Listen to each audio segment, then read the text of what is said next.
माननीय प्रधानमंत्री जी,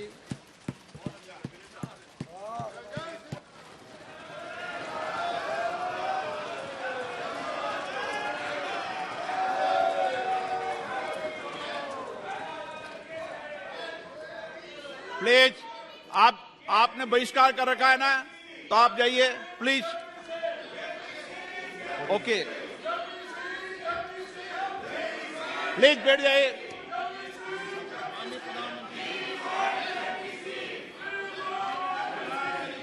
माननीय अध्यक्ष जी, एक मिनट बैठिए। क्या तरीका है बैठे बैठे नारेबाजी करने की?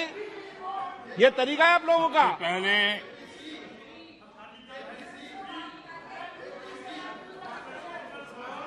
देखिए माननीय सदस्य, मैं पुनः आपको चेतावनी दे रहा हूं, नहीं तो मुझे नेम करना पड़ेगा आपको।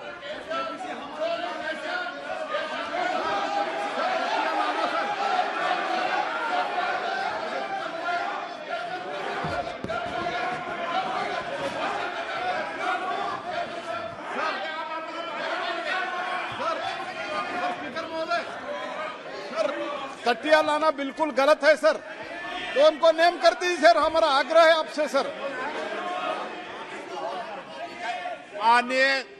माननीय नेता, मैं आपसे आग्रह कर रहा हूं, आपके सदस्यों को समझा लिए, तख्तियां लेकर सदन में नहीं आए।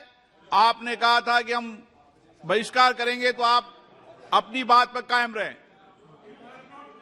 पिछले 3 दिन से कर रहा था साहब, हम लोग का डिमांड है जेपीसी को करने के लिए, जेपीसी डालने के लिए, और जेपीसी नहीं डाल रहे तो साहब अभी हम लोग जो है ना प्रधानमंत्री जी का सामने भी हम लोग को जो ये मुद्दा को रखना चाहता था, आपका सामने भी रखा है और हाउस का सामने भी रखा है। अभी हम लोग जो है ना सर इस बात से जो है ना हम लोग वॉकआउट कर रहे हैं। ओके,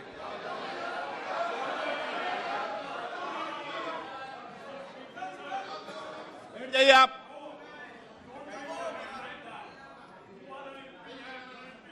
ओके, माननीय प्रधानमंत्री जी।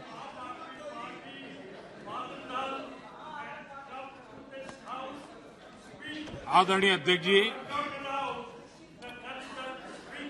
सबसे पहले बजट पे मैं राष्ट्रपति जी के अभिभाषण पर धन्यवाद करता हूं, और ये मेरा सौभाग्य रहा है कि मुझे पहले भी कई बार राष्ट्रपति जी के अभिभाषण पर धन्यवाद करने का अवसर मिला है।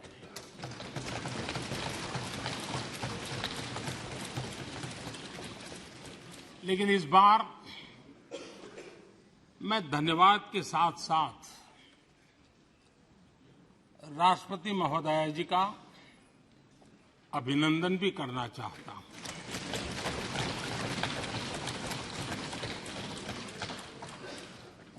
अपने विजनरी भाषण में राष्ट्रपति जी ने हम सबको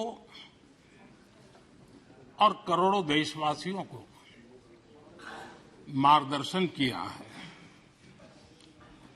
गणतंत्र के मुखिया के रूप में उनकी उपस्थिति ऐतिहासिक भी है और देश की कोटि कोटि बहन बेटियों के लिए बहुत बड़ा प्रेरणा का अवसर भी। आदरणीय राष्ट्रपति महोदया ने आदिवासी समाज का गौरव तो बढ़ाया ही है, लेकिन आज आजादी के इतने सालों के बाद आदिवासी समाज में जो गौरव की अनुभूति हो रही है, उनका जो आत्मविश्वास बढ़ा है,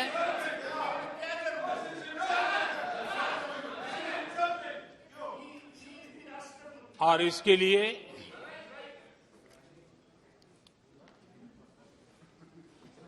ये सदन भी और देश भी उनका आभारी हूं। राष्ट्रपति जी के भाषण में संकल्प से सिद्धि तक की यात्रा का बहुत बढ़िया तरीके से एक खाका खींचा गया। एक प्रकार से देश को अकाउंट भी दिया गया, इंस्पिरेशन भी दिया गया।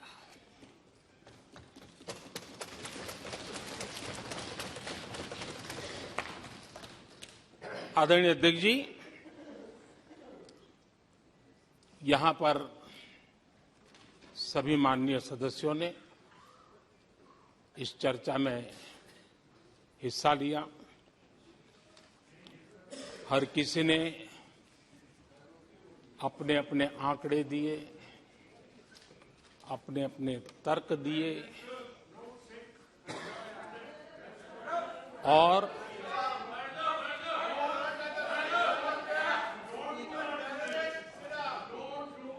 अपनी रुचि, प्रवृत्ति, प्रकृति के अनुसार सबने अपनी बातें रखी और जब इन बातों को गौर से सुनते हैं, उसे समझने का जब प्रयास करते हैं, तो ये भी ध्यान में आता है कि किसकी कितनी क्षमता है, किसकी कितनी योग्यता है, किसकी कितनी समझ है और किसका क्या इरादा है। ये सारी बातें प्रकट होती ही हैं और देश भली भांति तरीके से उसका मूल्यांकन भी करता है। मैं चर्चा में शामिल सभी माननीय सदस्यों का हृदय से आभार व्यक्त करता हूं, लेकिन मैं देख रहा था कल कुछ लोगों के भाषण के बाद पूरा इकोसिस्टम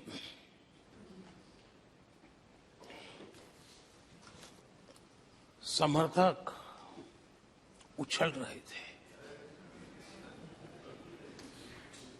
और खुश होकर के कहने लगे, ये हुई है। मैं अंतिम बार बोल रहा हूं, आप सीट पर बैठे बैठे नहीं बोले, आप वरिष्ठ सदस्य हैं और कोई शब्दों को नहीं गलत। आप चुप रहिए। नो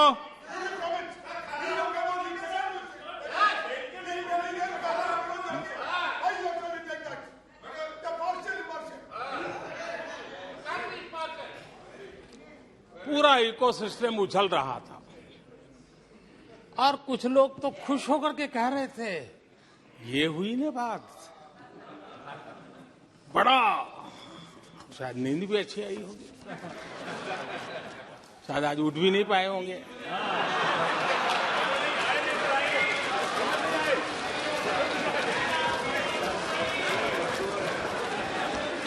और ऐसे लोगों के लिए कहा गया है, बहुत अच्छे ढंग से कहा गया है, ये कह करके हम, ये कह कर हम दिल को बहला रहे हैं, ये कह के हम दिल को बहला रहे हैं। वो अब चल चुके हैं, वो अब चल चुके हैं, वो अब आ रहे हैं। माननीय अध्यक्ष जी, जब राष्ट्रपति जी का भाषण हो रहा था, कुछ लोग कन्नी भी काट गए और एक बड़े नेता महामहिम राष्ट्रपति जी का अपमान भी कर चुके हैं। जनजातीय समुदाय के प्रति प्लीज प्लीज आपको पूरा नफरत भी मौका दिखाई प्लीज दी है प्लीज और हमारे जनजातीय समाज के प्रति उनकी सोच क्या है। देखिए, सदन सदन के तरीके से चलेगा। आप लोग बोले थे, सबने सुना था, कोई डिस्टर्बेंस नहीं हो। नो, गलत। लेकिन जब इस प्रकार की बातें टीवी के सामने कही गई तो भीतर पड़ा हुआ जो नफरत का भाव था, जो सच, वो बाहर आके ही रह गया। ये खुशी है। ठीक है, बाद में चिट्ठी लिख करके बचने की कोशिश तो की गई है। माननीय अध्यक्ष जी, जब राष्ट्रपति जी के भाषण पर चर्चा मैं सुन रहा था तो मुझे लगा कि बहुत सी बातों को मौन रह करके कोई स्वीकार किया गया है। यानी एक प्रकार से सबके भाषण में सुनता था तब लगा कि राष्ट्रपति जी के भाषण के प्रति किसी को इतराज नहीं है, किसी ने उसकी आलोचना नहीं की। भाषण की हर बात, अब देखिए क्या कहा है राष्ट्रपति जी ने, मैं उन्हीं के शब्द कोट करता हूं। राष्ट्रपति जी ने अपने भाषण में कहा था, जो भारत कभी अपनी अधिकांश समस्याओं के समाधान के लिए दूसरों पर निर्भर था, वही आज दुनिया की समस्याओं के समाधान का माध्यम बन रहा है। राष्ट्रपति जी ने यह भी कहा था,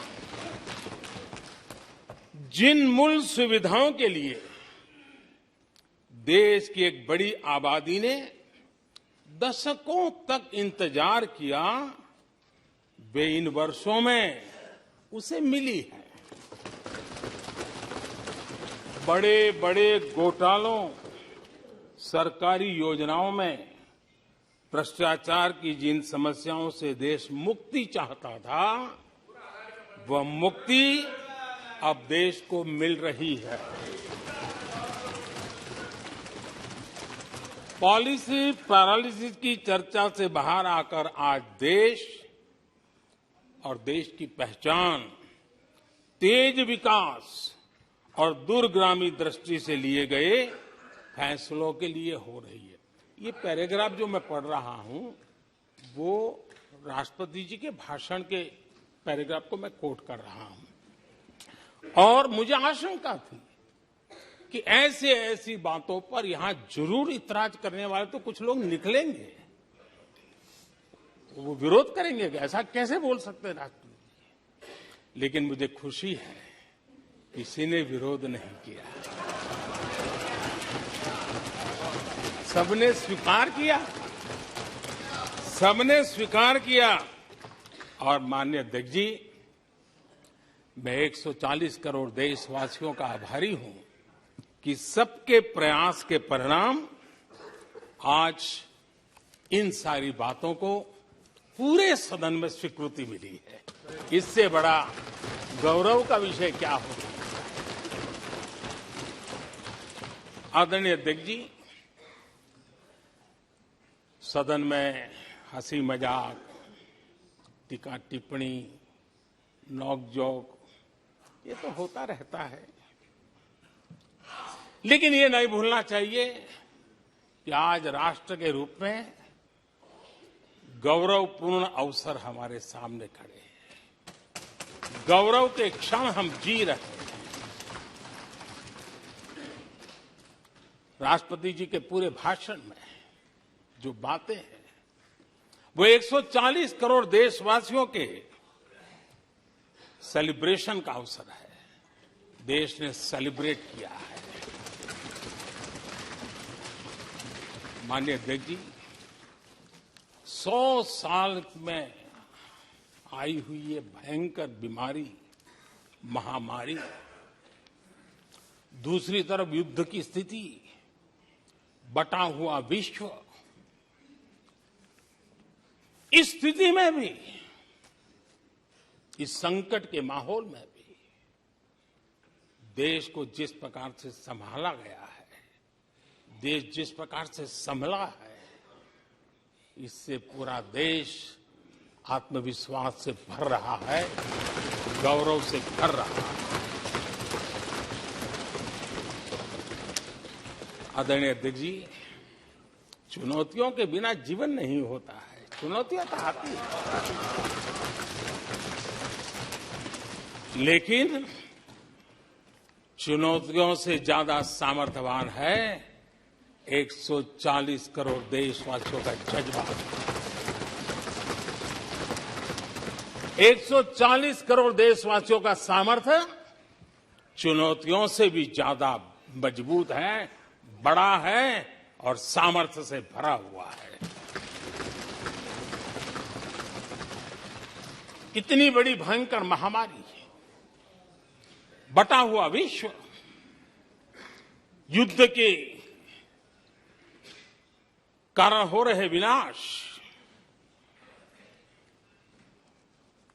अनेकों देशों में अस्थिरता का माहौल है, कई देशों में भीषण महंगाई है, बेरोजगारी, खाने पीने का संकट, और हमारे अड़ोस पड़ोस में भी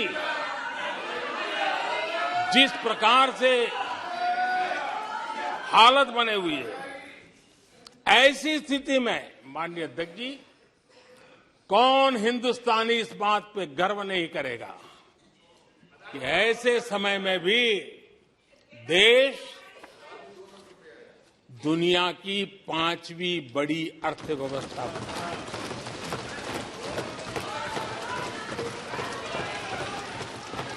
आज पूरे विश्व में भारत को लेकर के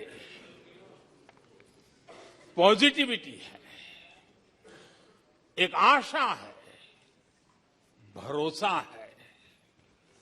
और माननीय अध्यक्ष जी, ये भी खुशी की बात है कि आज भारत को विश्व के समृद्ध देश ऐसे G20 समूह की अध्यक्षता का अवसर भी मिला। ये देश के लिए गर्व की बात है, ये देश के लिए गर्व की बात है, 140 करोड़ देशवासियों के लिए गौरव की बात है। लेकिन मुझे लगता है, पहले मुझे नहीं लगता था, लेकिन अभी लग रहा है शायद इससे भी कुछ लोगों को दुख हो रहा है। 140 करोड़ देशवासियों में किसी को दुख नहीं हो सकता है। वो आत्मनिरीक्षण करे, वो कौन लोग हैं जिसको इसका भी दुख हो रहा है। माननीय अध्यक्ष जी,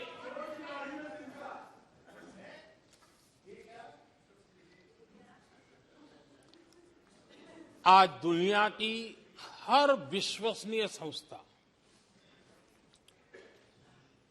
सारे एक्सपर्ट्स जो वैश्विक प्रवाहों को बहुत गहराई से अध्ययन करते हैं, जो भविष्य का अच्छे से अनुमान भी लगा सकते हैं, उन सबको आज भारत के प्रति बहुत आशा है, विश्वास है और बहुत एक मात्रा में उमंग भी है। और आखिर ये सब क्यों? ऐसे ही तो नहीं है। आज पूरी दुनिया भारत की तरफ इस प्रकार से बड़ी आशा की नजरों से क्यों देख रही है? इसके पीछे कारण है। इसका उत्तर छिपा है भारत में आई स्थिरता में, भारत की वैश्विक साख में, भारत के बढ़ते सामर्थ्य में और भारत में बन रही नई संभावनाओं में। माननीय अध्यक्ष जी, हमारी रोजमर्रा की जिंदगी में जो बातें हो रही है, उसी को मैं अगर शब्दबद्ध करूं, और कुछ बातें उदाहरण से समझाने की कोशिश करूं। अब आप देखिए,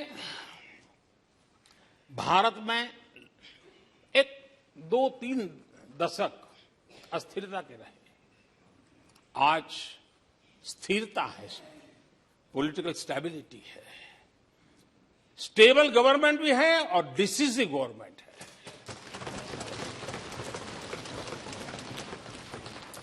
और उसका भरोसा स्वाभाविक होता है। एक निर्णायक सरकार, एक पूर्ण बहुमत से चलने वाली सरकार, वो राष्ट्र हित में फैसले लेने का सामर्थ्य रखती है। और ये वो सरकार है, रिफॉर्म आउट ऑफ कंपल्सन नहीं, रिफॉर्म आउट ऑफ कन्विक्शन हो रहे हैं। और हम इस मार्ग पर हटने वाले नहीं, हम चलते रहेंगे। देश को समय की मांग के अनुसार जो चाहिए वो देते रहेंगे। माननीय अध्यक्ष जी, एक और उदाहरण की तरफ मैं जाना चाहूंगा। इस कोरोना काल में मेड इन इंडिया वैक्सीन तैयार हुई। भारत ने दुनिया का सबसे बड़ा वैक्सीनेशन अभियान चलाया। और इतना ही नहीं, अपने करोड़ों नागरिकों को मुफ्त वैक्सीन के टीके लगाए। इतना ही नहीं, 150 से ज्यादा देशों को इस संकट के समय हमने जहां जरूरत थी वहां दवाई पहुंचाई, जहां जरूरत थी वहां वैक्सीन। और आज विश्व के कई देश हैं जो भारत के विषय में इस बात पर बड़े गौरव से विश्व के मंच पर धन्यवाद करते हैं, भारत का गौरवगान करते हैं। उसी प्रकार से तीसरे एक पहलू की तरफ ध्यान देते हैं। इसी संकट काल में आज भारत का डिजिटल इंफ्रास्ट्रक्चर, जिस तेजी से डिजिटल इंफ्रास्ट्रक्चर ने अपनी एक ताकत दिखाई है, एक आधुनिकता की तरफ बदलाव किया है, पूरा विश्व इसका अध्ययन कर रहा है। मैं पिछले दिनों G20 समिट में बाली में था। डिजिटल इंडिया की चारों तरफ वाहवाही हो रही थी और बहुत क्यूरियोसिटी थी कि देश कैसे कर रहा है। कोरोना काल में दुनिया के बड़े बड़े देश, समृद्ध देश, अपने नागरिकों को आर्थिक मदद पहुंचाना चाहते थे, नोटें छापते थे, बांटते थे, लेकिन बांट नहीं पाते थे। ये देश हैं जो एक फ्रिक्शन ऑफ सेकंड में लाखों करोड़ों रुपए देशवासियों के खाते में जमा करवा देता है। हजारों करोड़ रुपए ट्रांसफर हो जाते हैं। एक समय था छोटी छोटी टेक्नोलॉजी के लिए देश तरसता था। आज देश में बहुत बड़ा फर्क महसूस हो रहा है। टेक्नोलॉजी के क्षेत्र में देश बड़ी ताकत के साथ आगे बढ़ रहा है।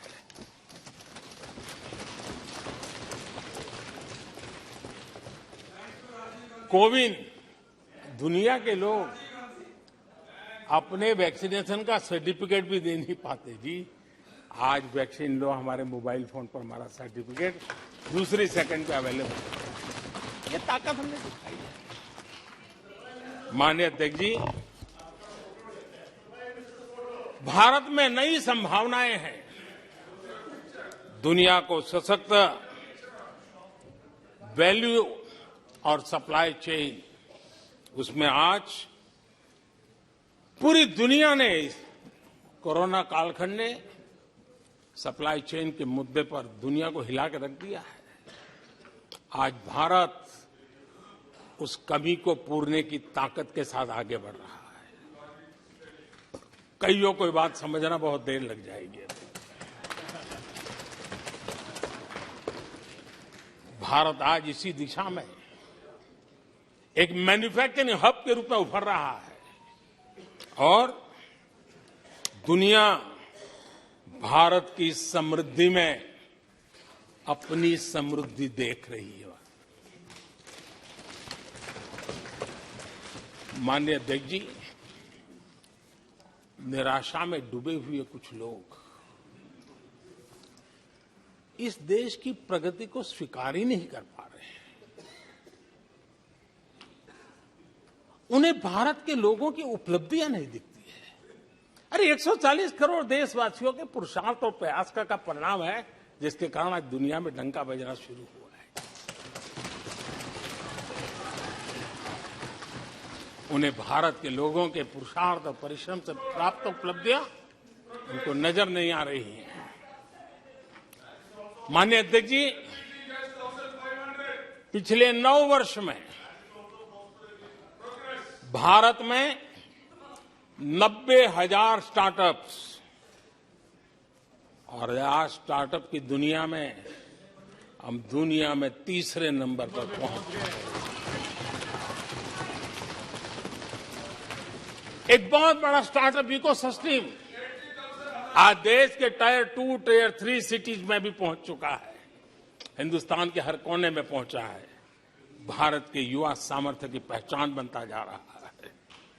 माननीय अध्यक्ष जी, इतने कम समय में और कोरोना के विकट कालखंड में 108 यूनिकॉर्न बने हैं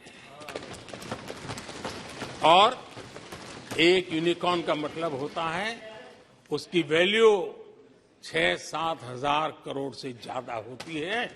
ये इस देश के नौजवानों ने करके दिखाया। माननीय अध्यक्ष जी, आज भारत दुनिया में मोबाइल मैन्युफैक्चरिंग में दुनिया में दूसरा बड़ा देश बन गया है। घरेलू विमान यात्री डोमेस्टिक एयर ट्रैफिक में आज विश्व में हम तीसरे नंबर पर पहुंच चुके हैं। एनर्जी कंजम्पशन प्रगति के एक मानदंड माना जाता है। आज भारत एनर्जी कंजम्पशन में दुनिया में एक कंज्यूमर के रूप में तीसरे नंबर पर हम पहुंच चुके हैं। रिन्यूएबल एनर्जी की कैपेसिटी में हम दुनिया में चौथे नंबर पर पहुंच चुके हैं। स्पोर्ट्स कभी हमारी कोई पूछ नहीं होती थी, कोई पूछता नहीं था। आज स्पोर्ट्स की दुनिया में हर स्तर पर भारत के खिलाड़ी अपना रुतबा दिखा रहे हैं, अपना सामर्थ्य दिखा रहे हैं। एजुकेशन समेत हर क्षेत्र में आज भारत आगे बढ़ रहा है। पहली बार, माननीय अध्यक्ष जी, गर्व होगा, पहली बार हायर एजुकेशन में एनरोलमेंट वालों की संख्या 4 करोड़ से ज्यादा हो गई। इतना ही नहीं, बेटियों की भी भागीदारी बराबर होती जा रही है।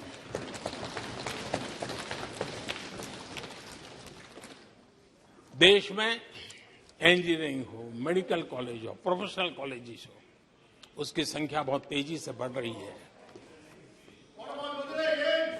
स्पोर्ट्स के अंदर भारत का परचम ओलंपिक हो, कॉमनवेल्थ हो, हर जगह पे हमारे बेटे, हमारी बेटियों ने शानदार प्रदर्शन किया है। माननीय अध्यक्ष जी, किसी भी भारतीय को ऐसी अनेक बातें मैं गिना सकता हूं। राष्ट्रपति जी ने अपने भाषण में कई बातें कही हैं। देश में हर स्तर पर, हर क्षेत्र में, हर सोच में आशा ही आशा नजर आ रही है।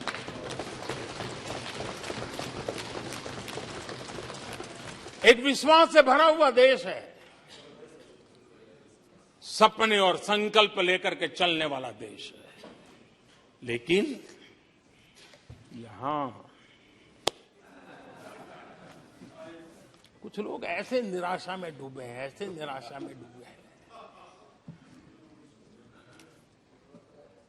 काका हाथरसी ने एक बड़ी मजेदार बात कही थी। काका हाथरसी ने कहा था, आगा पीछा देखकर क्यों होते गमगीन, जैसी जिसकी भावना वैसा दिखे सीन।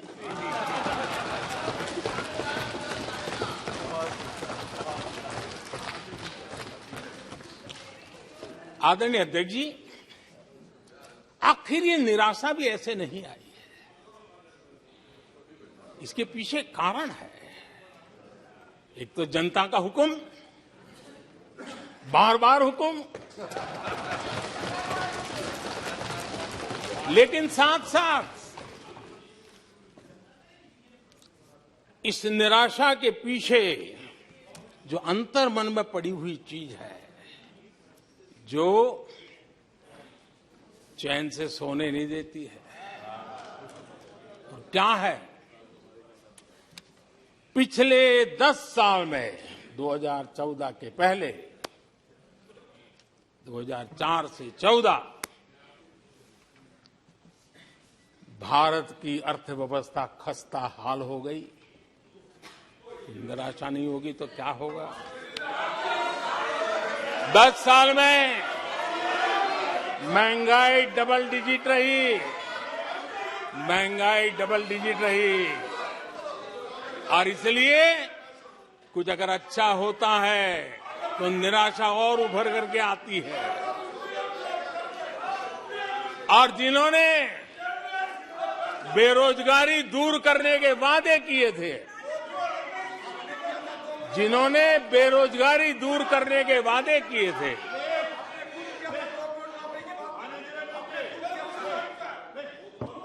माननीय अध्यक्ष जी,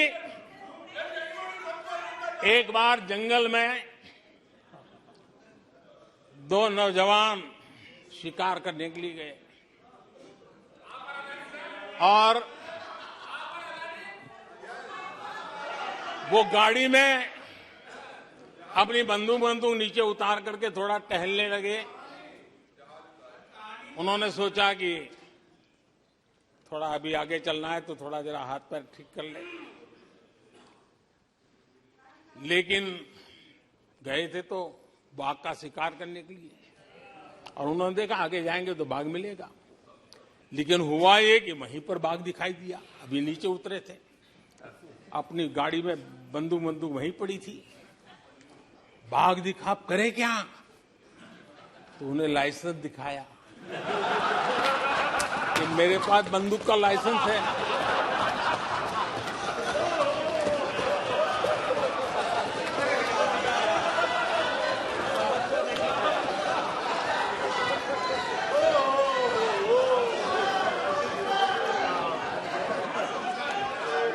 इन्होंने भी बेरोजगारी दूर करने के नाम पर एक कानून दिखाया, वो कानून बना दिया है।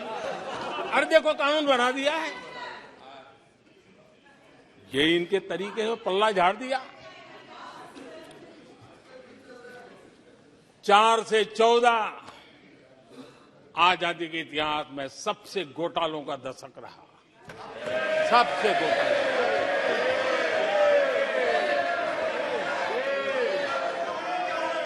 वही 10 साल, यूपीए के वो 10 साल, कश्मीर से कन्याकुमारी,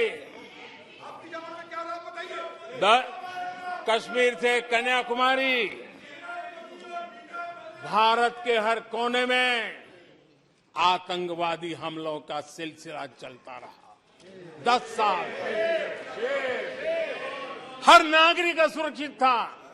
चारों तरफ यही सूचना रहती थी कि कोई अनजानी चीज को हाथ मत लगाना, अनजानी चीज से दूर रहना, वही खबरें रहती थी। 10 साल में जम्मू कश्मीर से लेकर नॉर्थ ईस्ट तक हिंसा ही हिंसा, देश उसका शिकार हो गया था। उस 10 साल में भारत की आवाज ग्लोबल प्लेटफॉर्म पर इतनी कमजोर थी कि दुनिया सुनने तक तैयार नहीं। आदरणीय अध्यक्ष जी, इनकी निराशा का कारण ये भी है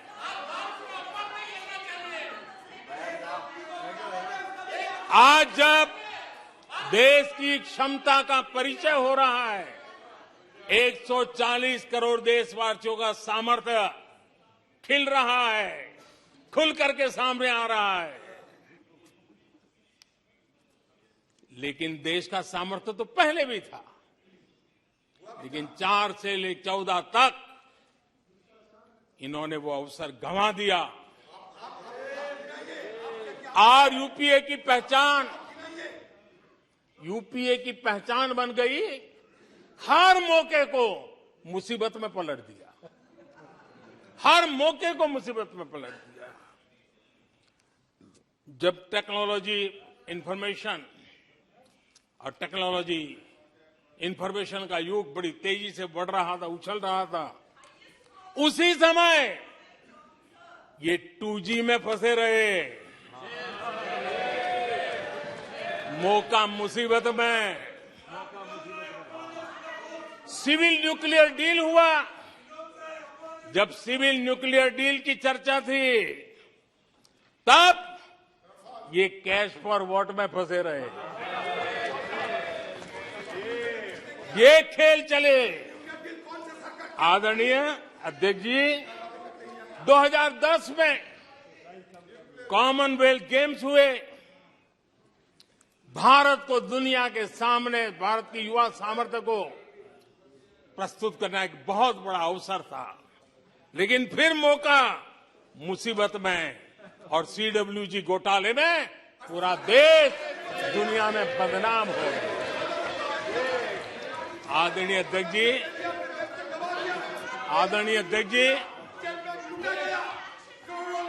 सदी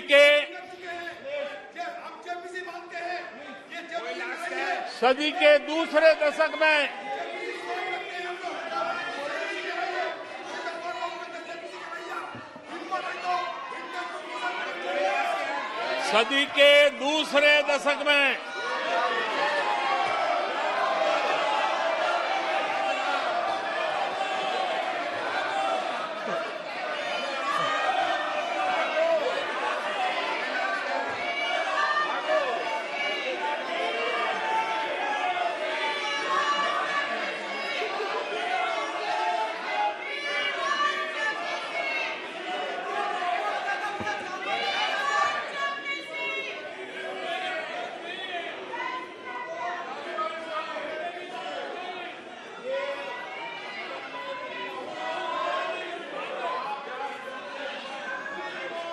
उचित नहीं है, ये संसदीय परंपराओं के अनुरूप नहीं है। आप बिना तथ्यों के बोलते हैं और फिर सुनते नहीं हैं। प्लीज बैठिए। नो, बैठिए। No no no no no. आदरणीय अध्यक्ष जी, ऊर्जा का किसी भी देश के विकास में अपना एक महात्म्य होता है, और जब दुनिया में भारत की ऊर्जा शक्ति के उभार की दिशा में चर्चा की जरूरत थी, इस सदी के दूसरे दशक में हिंदुस्तान की चर्चा ब्लैकआउट के नाते हुई। पूरे विश्व में ब्लैकआउट के वो दिन चर्चा के केंद्र में आ गए। कोयला घोटाला चर्चा में आ गया।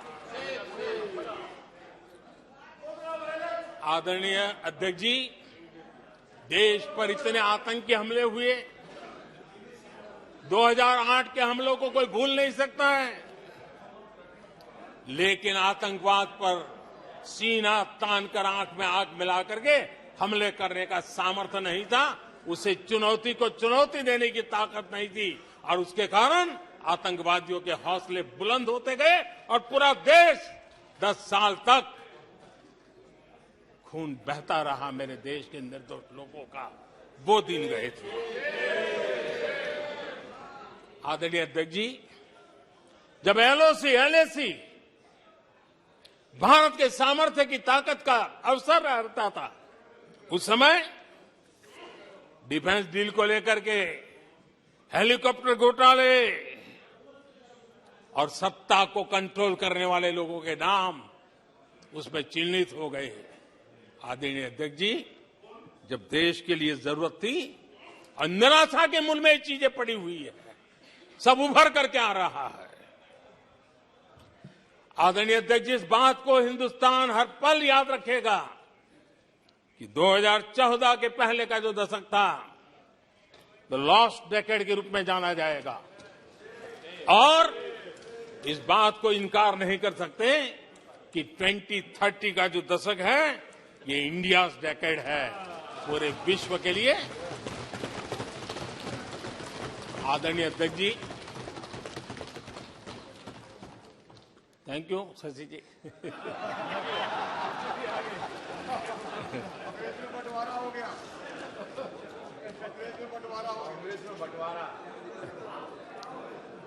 आदरणीय अध्यक्ष जी,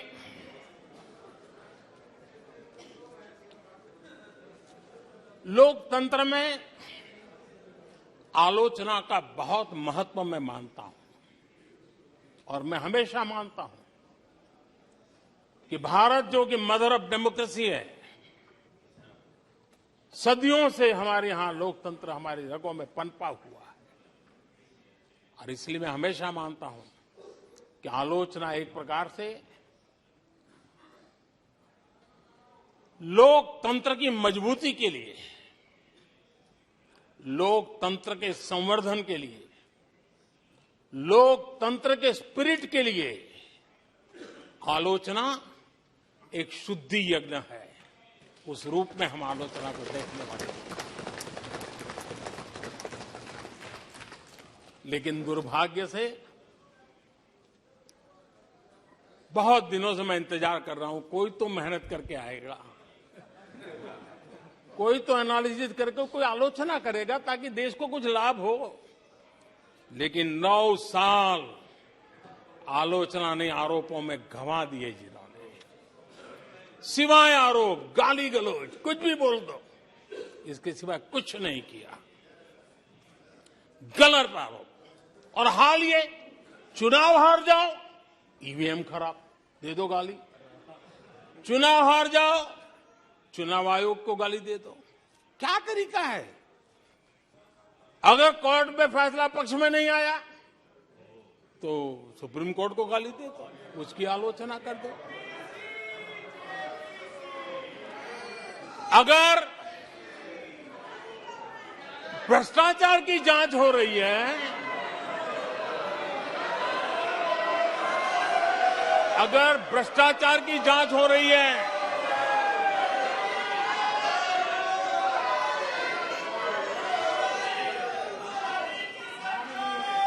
माननीय अध्यक्ष जी, अगर भ्रष्टाचार की जांच हो रही है तो जांच एजेंसियों को गाली दो। अगर सेना पराक्रम करे, सेना अपना शौर्य दिखाए और वो नैरेटिव देश के जन जन के अंदर एक नया विश्वास पैदा करे, तो सेना की आलोचना करो, सेना को गाली दो, सेना पर आरोप करो। कभी आर्थिक देश की प्रगति की खबरें आए, आर्थिक प्रगति की चर्चा हो, विश्व के सारे संस्थान भारत के आर्थिक गौरवगान करे, तो यहां से निकलो, आरबीआई को गाली दो, भारत के आर्थिक संस्थानों को गाली दो। आदरणीय अध्यक्ष जी, हमने 9 साल देखा है माननीय कंस्ट्रक्टिव क्रिटिसिज्म की जगह। माननीय आप सदन के नेता हैं, आप माननीय सदस्यों को समझा दें। लोकतंत्र के लिए जिसकी ये आवश्यकता है, संसदीय परंपरा के अनुरूप नहीं है कि बैठे बैठे बोलें। नो, गलत, नो, नो, आपने भी बोला है, गलत तरीका है ये। नो, बैठ जाइए, गलत तरीका है। ना, जब सदन के नेता बोल रहे हैं तो आपको मर्यादा से सुनना चाहिए। प्लीज बैठिए। माननीय प्रधानमंत्री जी। माननीय अध्यक्ष जी, पिछले 9 साल हमने देखा है कुछ लोगों की बैंक्रप्सी को देखा है कि कंस्ट्रक्टिव क्रिटिसिज्म की जगह कंपल्सिव क्रिटिक्स ने ले ली है, और ये कंपल्सिव क्रिटिक्स इसी में डूबे हुए हैं, खोए हुए हैं। माननीय अध्यक्ष जी, सदन में भ्रष्टाचार की जांच करने वाली एजेंसियों के बारे में बहुत कुछ कहा गया, और मैंने देखा कि बहुत सारे विपक्ष के लोग इस विषय में सूर मिला रहे थे। मिले मेरा तेरा सूर।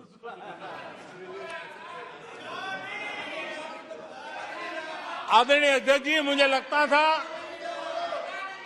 देश की जनता देश के चुनाव के नतीजे ऐसे लोगों को जरूर एक मंच पर लाएंगे, लेकिन वो तो हुआ नहीं। लेकिन इन लोगों ने ईडी का धन्यवाद करना चाहिए कि ईडी के कारण ये लोग एक मंच पे आए हैं। ईडी ने एक लोगों को एक मंच पर ला दिया है।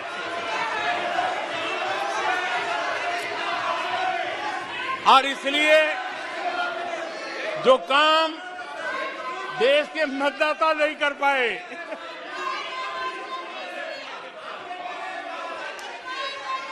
आदरणीय अध्यक्ष जी, मैं कई बार सुन रहा हूं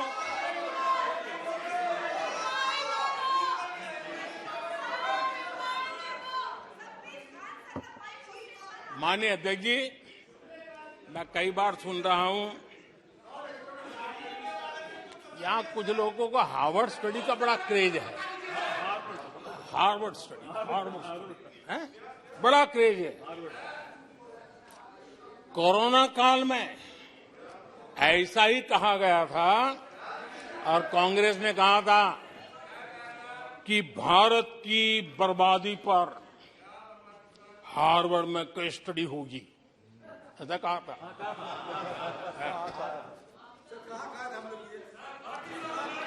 और कल फिर सदन में हार्वर्ड यूनिवर्सिटी में स्टडी की बात कल फिर हुई। लेकिन माननीय अध्यक्ष जी,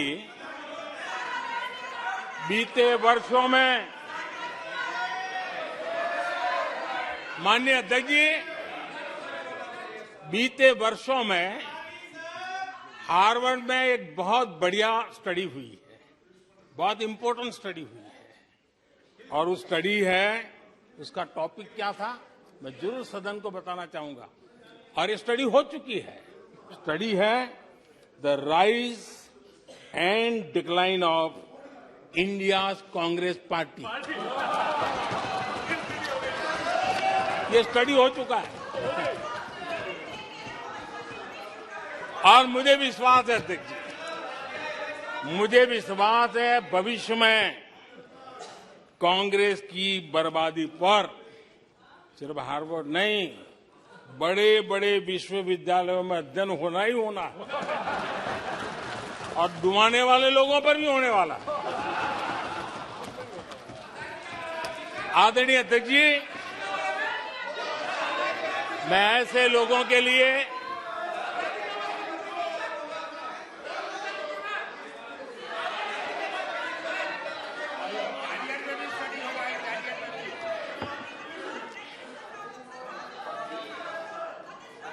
आदरणीय अध्यक्ष जी, इस प्रकार के लोगों के लिए दुष्यंत कुमार ने बहुत बढ़िया बात कही है और दुष्यंत कुमार ने जो कहा है बहुत फिट बैठता है। उन्होंने कहा है तुम्हारे पांव के नीचे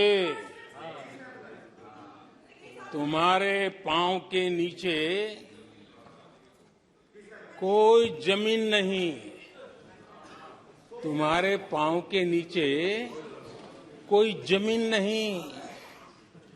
कमाल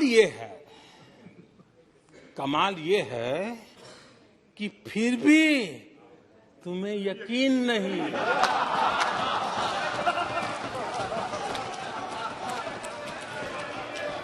माननीय अध्यक्ष जी,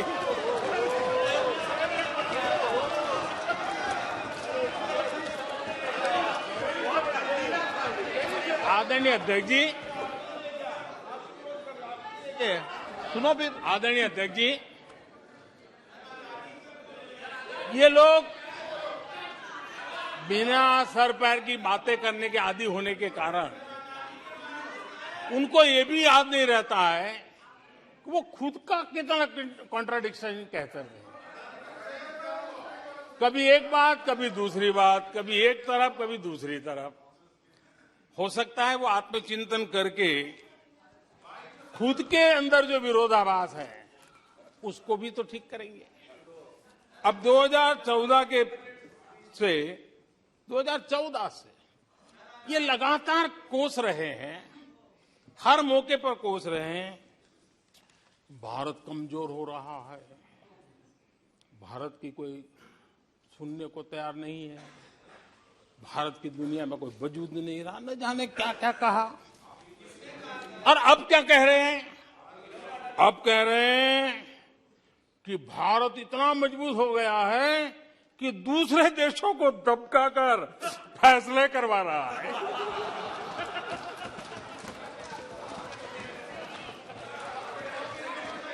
अरे पहले ये तो तय करो भाई कि भारत कमजोर हुआ है कि मजबूत हुआ है। माननीय अध्यक्ष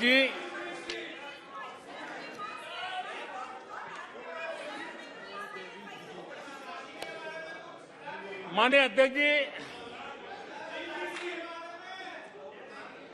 कोई भी जीवंत संगठन होता है, अगर एक जीवंत व्यवस्था होती है, जो जमीन से जुड़ी हुई व्यवस्था होती है, वे जनता जनार्दन में क्या चलता है, लोगों के अंदर उसका चिंतन करता है, उससे कुछ सीखने की कोशिश करता है और अपनी राह भी समय रहते हुए बदलता रहता है। लेकिन जो अहंकार में डूबे होते हैं, जो बस सब कुछ हम ही को ज्ञान है, सब हमारा ये सही है, ऐसी जो सोच में जीते हैं, उनको लगता है कि मोदी को गाली देकर के ही हमारा रास्ता निकलेगा। मोदी पर झूठे अनाप शनाप कीचड़ उछाल करके ही रास्ता निकलेगा। अब 22 साल बीत गए, वो गलतफहमी पाल करके बैठे हुए हैं।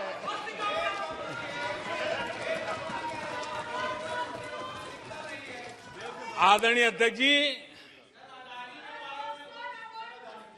मोदी पे भरोसा अखबार की सुर्खियों से पैदा नहीं हुआ है। मोदी पे ये भरोसा टीवी पर चमकते चेहरों से नहीं हुआ है। जीवन खपा दिया है, पल पल खपा दी है, देश के लोगों के लिए खपा दी है, देश के उज्जवल भविष्य के लिए खपा दी है।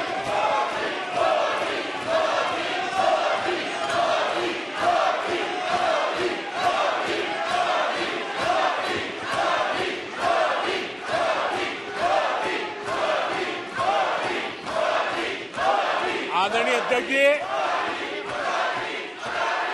आदरणीय अध्यक्ष जी,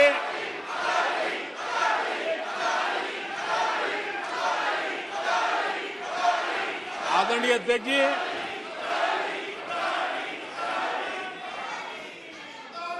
जो देशवासियों का मोदी पर भरोसा है, ये इनकी समझ के दायरे से बाहर है और समझ के दायरे से भी काफी ऊपर है।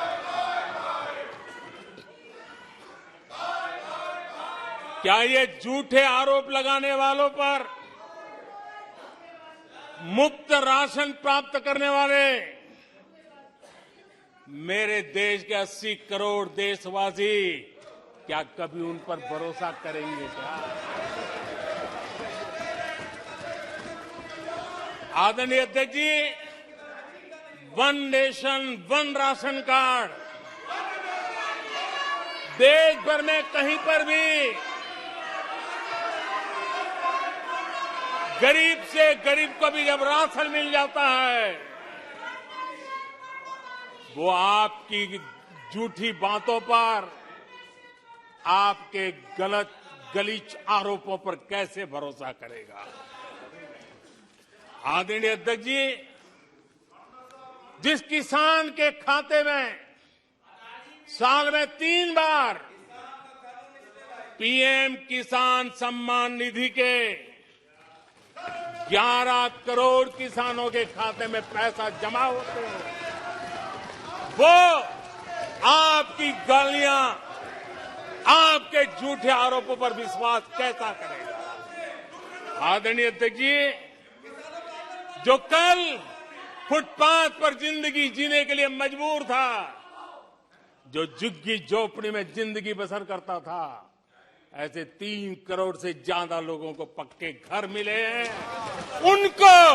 उनको तुम्हारी ये गालियां, ये तुम्हारे झूठी बातें क्यों वो भरोसा करेगा? अध्यक्ष जी, आदरणीय अध्यक्ष जी, 9 करोड़ लोगों को मुफ्त गैस का कनेक्शन मिला है, वो आपकी झूठ को कैसे स्वीकार करेगा?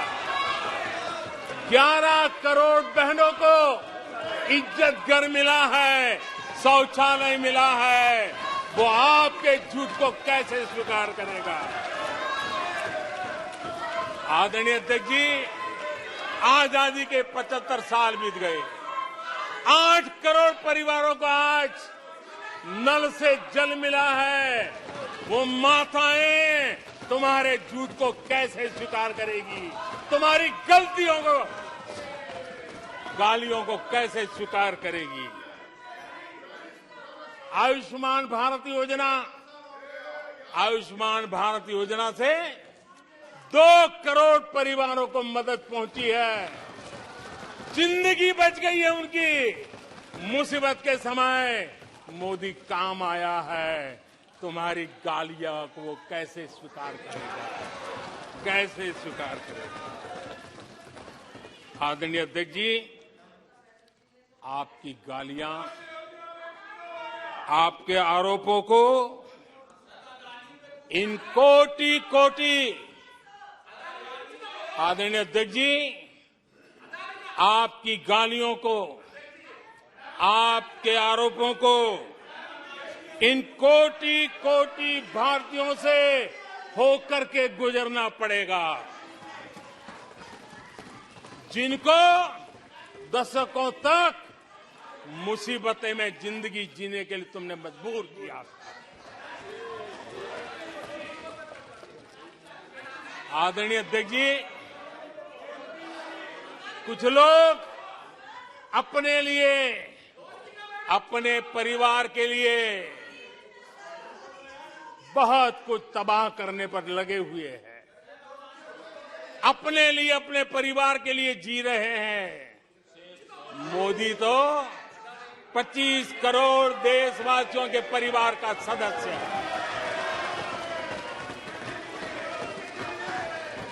आदरणीय अध्यक्ष जी,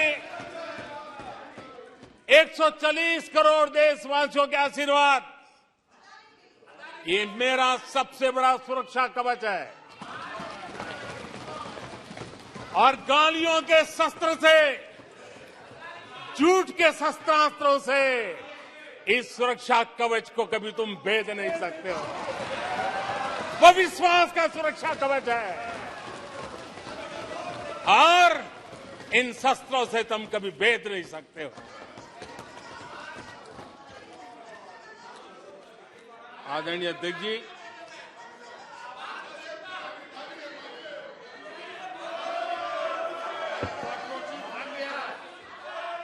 आने सदस्य प्लीज।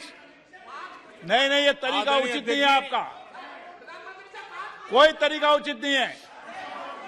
नो, इस तरीके से सदन नहीं चलेगा, मैं आपको बता देता हूं। नो, तरीका गलत है। बैठिए बैठिए। क्या सदन है, संसद है, बैठकर टिप्पणी करते हैं? सदन के नेता बोलते हैं जब कुछ शांत रखा करो, मर्यादा रखा करो चीजों की।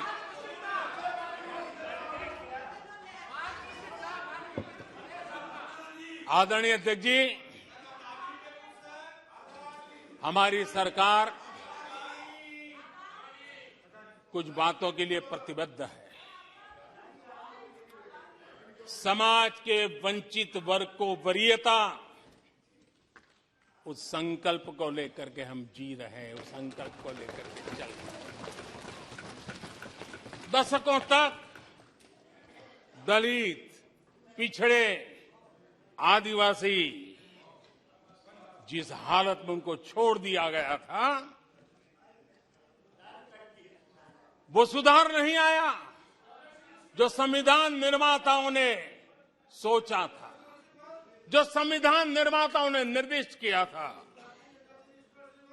2014 के बाद गरीब कल्याण योजनाओं का सर्वाधिक लाभ मेरे इन्हीं परिवारों को मिला है। दलित, पिछड़ों, आदिवासी की बस्तियों में पहली बार, मानिए थे कि पहली बार बिजली पहुंची है। मीलों तक पानी के लिए जाना पड़ता था, पहली बार नल से जल पहुंच रहा है, इन परिवारों में पहुंच रहा है। माननीय अध्यक्ष जी, अनेक परिवार, कोटि कोटि परिवार पहली बार पक्के घर में आज जा पाए हैं, वहां रह पाए हैं। आदरणीय अध्यक्ष जी, जो बस्तियां आपने छोड़ दी थी, आपके लिए चुनाव के समय ही जिसकी याद आती थी, आज सड़क हो, बिजली हो, पानी हो, इतना ही नहीं 4G कनेक्टिविटी भी वहां पहुंच रही है। आदरणीय अध्यक्ष जी, पूरा देश गौरव कर रहा है। आज एक आदिवासी राष्ट्रपति के रूप में जब देखते हैं, पूरा देश गौरवगान कर रहा है। आज देश में आदि जाति समूह के नर नारी, जिन्होंने मातृभूमि के लिए जीवन तर्पण कर दिए, आजादी के जंग का नेतृत्व किया, उनका पुण्य स्मरण आज हो रहा है और हमारे आदिवासियों का गौरव दिवस मनाया जा रहा है। और हमें गर्व है कि ऐसी महान हमारे आदिवासी परंपरा के प्रतिनिधि के रूप में एक महिला देश का नेतृत्व कर रही है, राष्ट्रपति के रूप में काम कर रही है। हमने उनका हक दिया है। आदरणीय जी,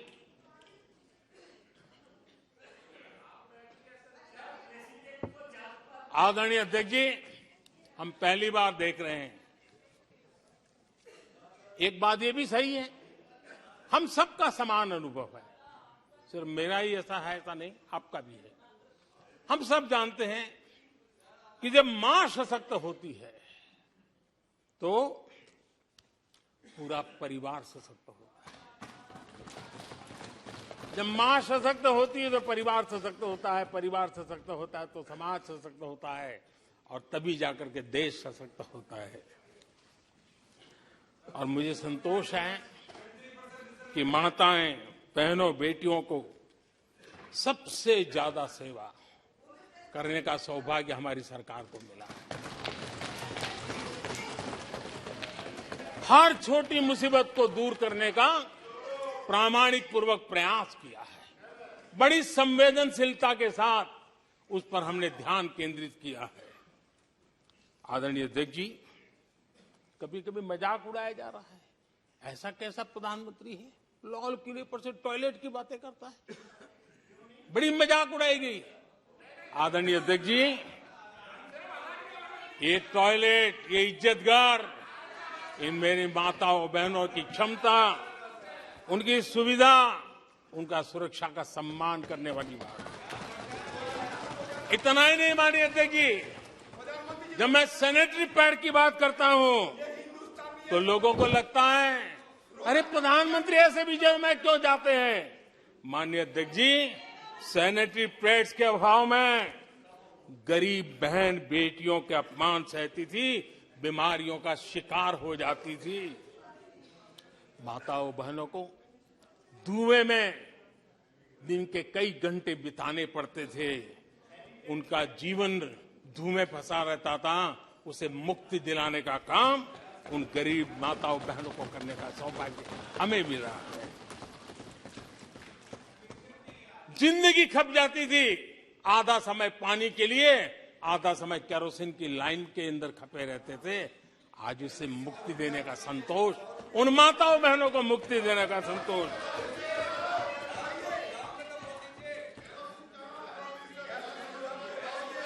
माननीय अध्यक्ष जी, जो पहले चलता था, अगर वैसा ही हम चलने देते, शायद कोई हमें सवाल भी नहीं पूछता कि मोदी जी ये क्यों नहीं किया, वो क्यों नहीं किया, क्योंकि देश को आपने ऐसी स्थिति में ला दिया था कि इससे बाहर निकल ही नहीं सकता था।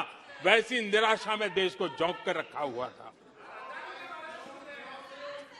हमने उज्ज्वला योजना से धुएं से मुक्ति दिलाई, जल जीवन से पानी दिया, बहनों के सशक्तिकरण के लिए काम किया। 9 करोड़ बहनों को सेल्फ हेल्प ग्रुप, स्वयं सहायता समूह से जोड़ना, माइनिंग से लेकर के डिफेंस तक, आज माताओं बहनों को, बेटियों को अवसर खोल दिए हैं। ये खोलने का काम हमारी सरकार ने किया है। आदरणीय अध्यक्ष जी, इस बात को हम याद करें, वोट बैंक की राजनीति ने देश के सामर्थ्य को कभी कभी बहुत बड़ा गहरा धक्का पहुंचाया है, और उसी का परिणाम है कि देश में जो होना चाहिए, जो समय पे होना चाहिए था, उसमें काफी देर हो गई।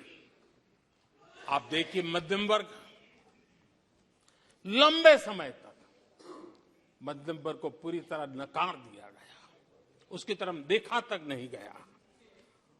एक प्रकार से वो मान के चला कि हमारा कोई नहीं, अपने ही बलबूते पर जो हो सकता है करते चलो। वो अपनी पूरी शक्ति बेचारा खपा देता था।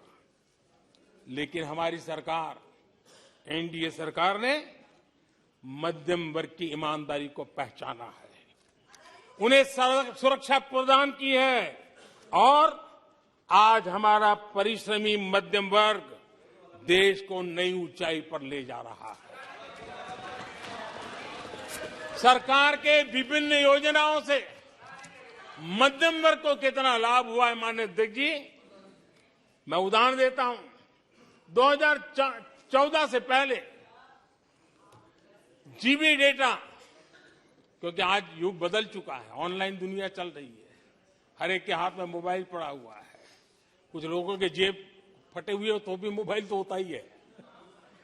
आदरणीय अध्यक्ष जी, 2014 के पहले जीबी डेटा की कीमत 250 रुपया थी, आज सिर्फ 10 रुपया, आज सिर्फ 10 रुपया।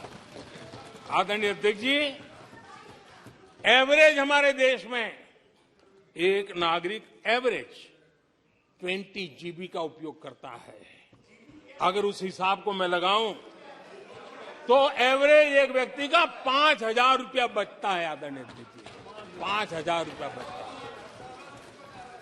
आदरणीय अध्यक्ष जी, जन औषधि स्टोर आज पूरे देश में आकर्षण का कारण बने हैं, क्योंकि मध्यम वर्ग का परिवार, उसको अगर परिवार में सीनियर सिटीजन है, डायबिटीज जैसी बीमारी है, तो 1,000, 2,000, 2,500, 3,000 की दवाई हर महीना लेनी पड़ती है।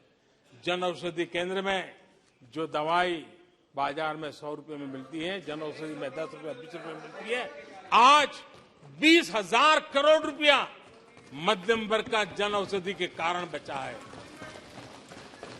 माननीय अध्यक्ष जी,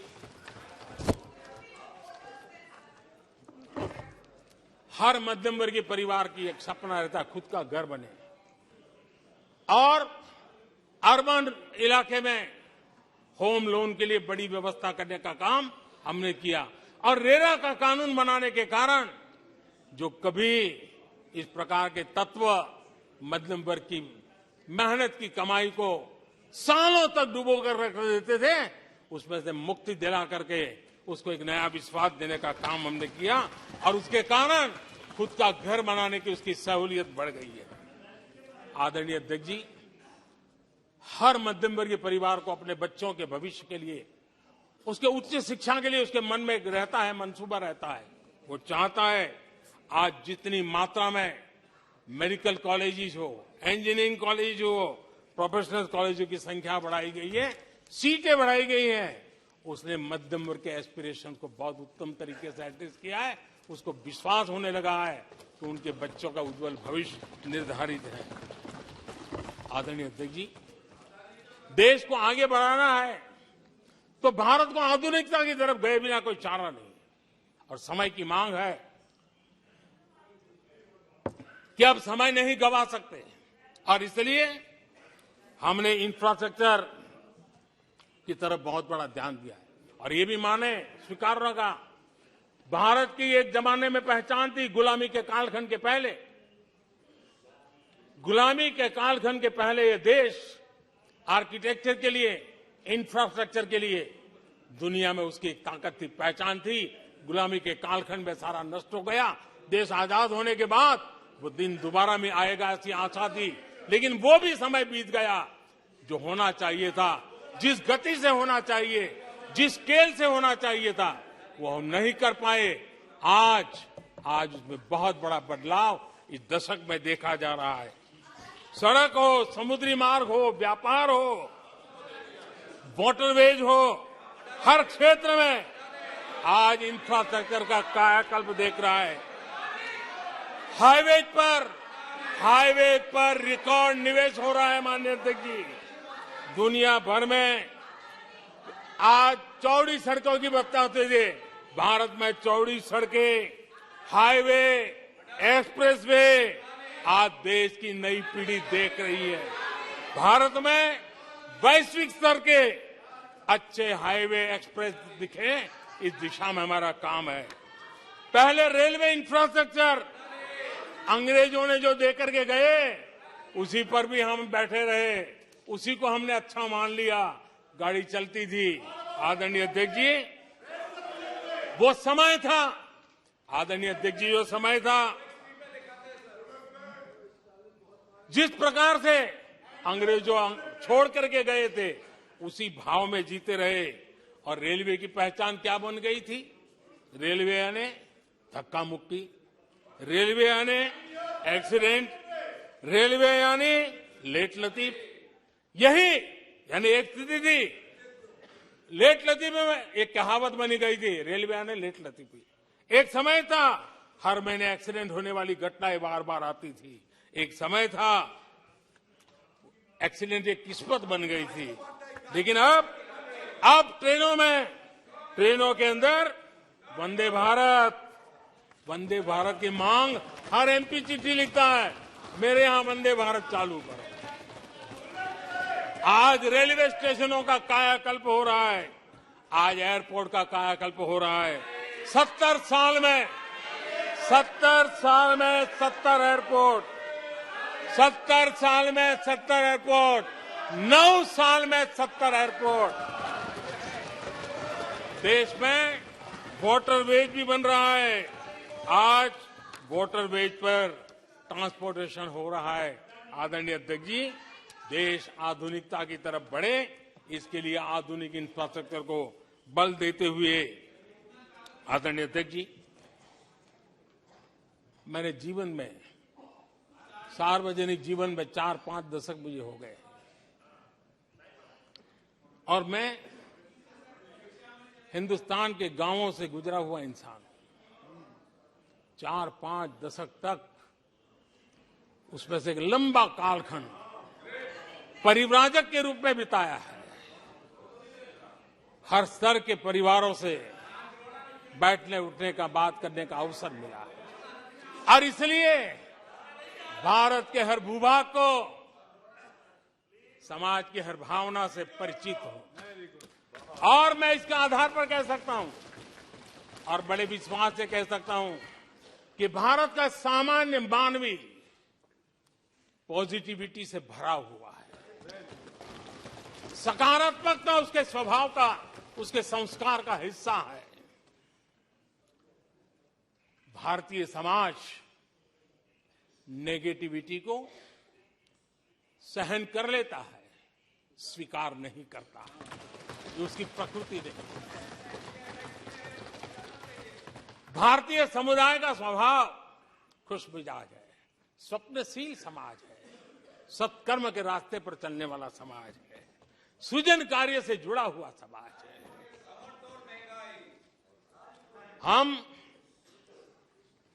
मैं आज कहना चाहूंगा, जो लोग सपने लेकर के बैठे हैं कि कभी यहां बैठते थे, फिर कभी मौका मिलेगा, ऐसे लोग जरा 50 बार सोचें,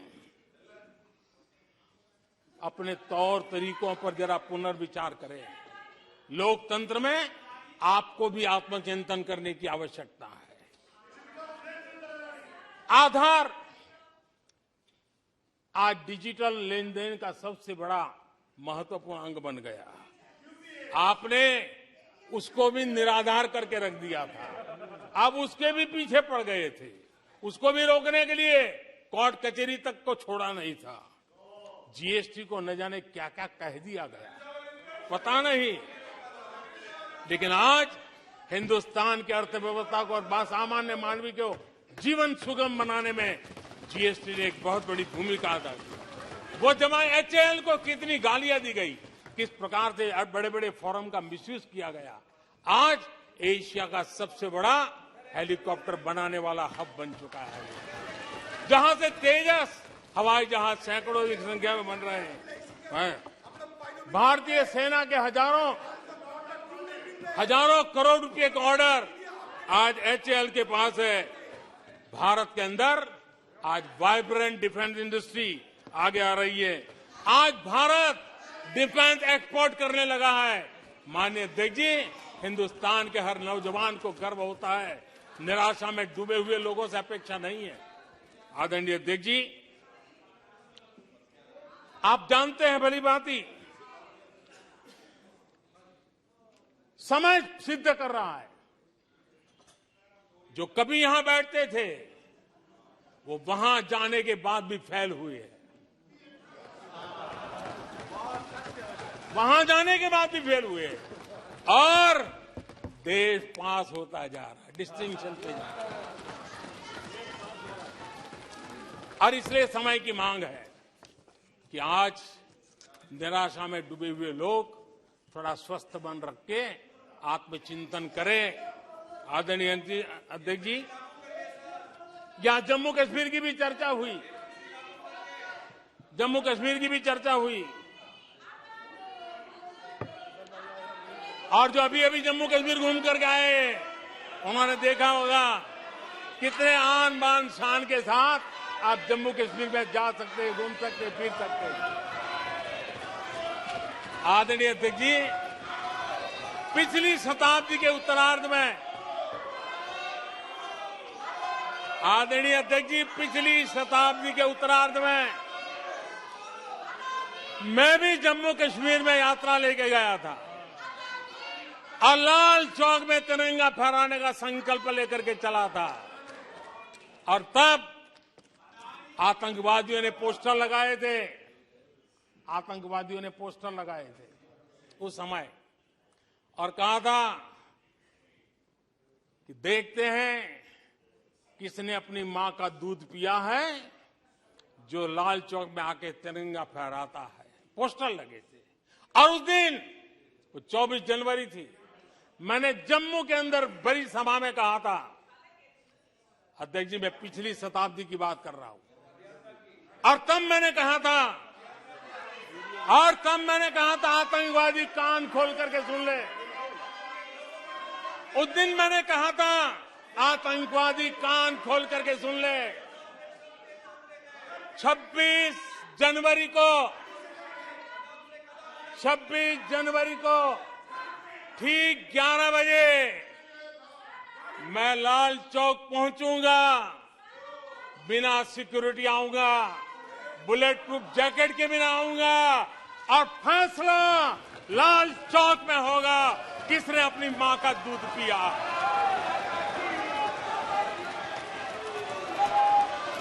वो समय था माननीय अध्यक्ष जी।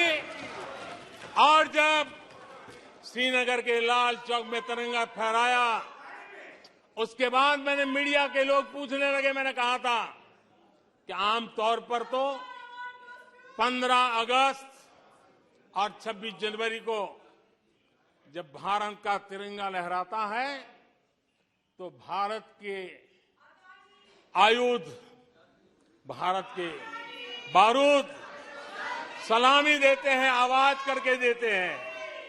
मैंने कहा आज जब मैं लाल चौक के अंदर तिरंगा फहरा हूं, दुश्मन देश का बारूद भी सलामी कर रहा है, गोलियां चला रहा था, बंदूकें बम फोड़ रहा था। आदरणीय अध्यक्ष जी, आज जो शांति आई है, आज चैन से जा सकते हैं, सैकड़ों की तादाद में जा सकते हैं। ये माहौल और पर्यटन की दुनिया में कई दशकों के बाद सारे रिकॉर्ड जम्मू कश्मीर ने तोड़े हैं। आज जम्मू कश्मीर में लोकतंत्र का उत्सव मनाया जा रहा है। आदरणीय अध्यक्ष जी, आज जम्मू कश्मीर में हर घर तिरंगा का सफल कार्यक्रम होते हैं। मुझे खुशी है, कुछ लोग हैं जो कभी कहते थे तिरंगे से शांति बिगड़ने का खतरा लगता था, कुछ लोगों को ऐसा कहते थे कि तिरंगे से जम्मू कश्मीर में शांति बिगड़ने का खतरा लगता था। वक्त देखिए, वक्त का मजा देखिए, अब वो भी तिरंगा यात्रा में शरीक हो रहे हैं।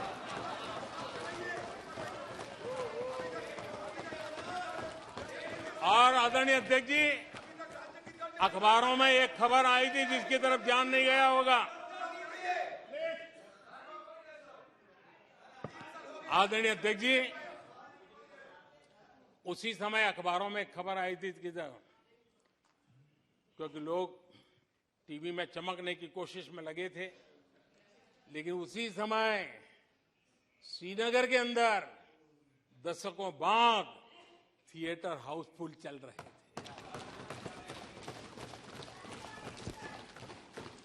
और अलगाववादी दूर दूर तक नजर नहीं आते थे। अब ये भी देश ने देखा है। आदरणीय अध्यक्ष जी, अभी हमारे साथी आकर ही हमारे माननीय सदस्य नॉर्थ ईस्ट के लिए कह रहे थे। मैं कहूंगा जरा एक बार नॉर्थ ईस्ट हो आइए। आपके जमाने का नॉर्थ ईस्ट और आज के जमाने का नॉर्थ ईस्ट देखिए। आधुनिक चौड़े हाईवे हैं, रेल की सुख सुविधा वाली सफर है, आप आराम से हवाई जहाज से जा सकते हैं। नॉर्थ ईस्ट के हर कोने में आज बड़ी, और मैं गर्व के साथ कहता हूं, आजादी का 75 साल मना रहे हैं, तब मैं गर्व से कहता हूं 9 साल में करीब 7500 7,500 7,500 जो हथियार के रास्ते पर चल पड़े थे, ऐसे लोगों ने सरेंडर किया और अलगाववादी प्रवृत्ति छोड़ करके मुख्य धारा में आने का काम किया है। आदरणीय अध्यक्ष जी, आज त्रिपुरा में लाखों परिवारों को पक्का घर मिला है, उसकी खुशी में मुझे शरीक होने का अवसर मिला।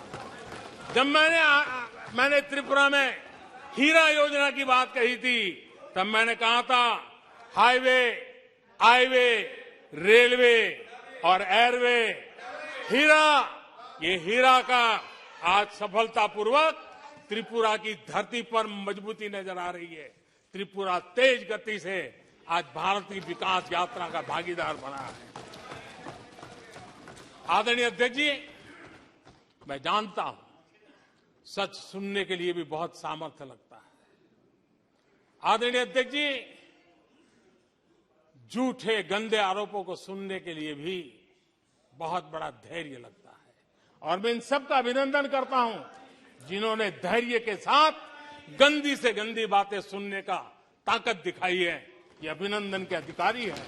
लेकिन जो सच सुनने का सामर्थ्य नहीं रखते हैं, वो कितनी निराशा की गर्त में डूब चुके होंगे, इसका देश आज सबूत देख रहा है। माननीय अध्यक्ष जी,